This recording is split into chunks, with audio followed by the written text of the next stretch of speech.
اللہ پاک کے آخری رسول صلی اللہ تعالیٰ علیہ وسلم نے ارشاد فرمایا، میں نے تمہیں قبروں کی زیارت سے منع کیا تھا، اب زیارت قبور کیا کرو، بے شک یہ دنیا سے بے رغبت کرتی ہے اور آخرت کی یاد دلاتی ہے۔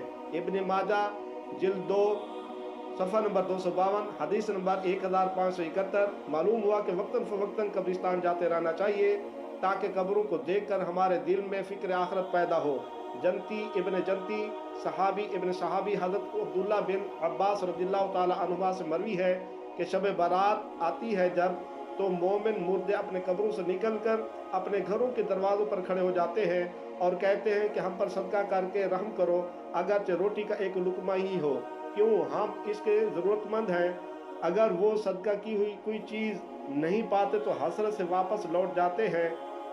فتاوی رضویہ جلد 14 صفحہ نمبر 694۔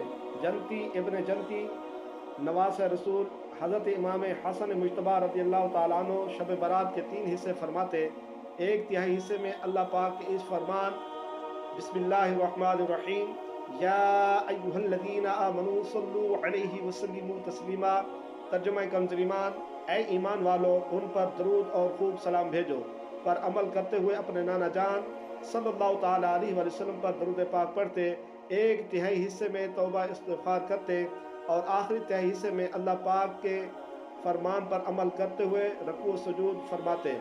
آپ رضی اللہ تعالیٰ عنہ نے ارشاد فرمایا، میں نے اپنے ابو جان حضرت علی المرتضیٰ رضی اللہ تعالیٰ عنہ سے سنا ہے کہ نبی کریم صلی اللہ تعالیٰ علیہ وسلم نے فرمایا، جو نصف شعبان یعنی شب برات کی رات کو زندہ کرے گا، یعنی اس رات عبادت کرے گا، وہ مقربین میں لکھا جائے گا۔ القول البدیع صفحہ نمبر 396۔ فرینڈز، اس ویڈیو کو زیادہ سے زیادہ شیئر کریں۔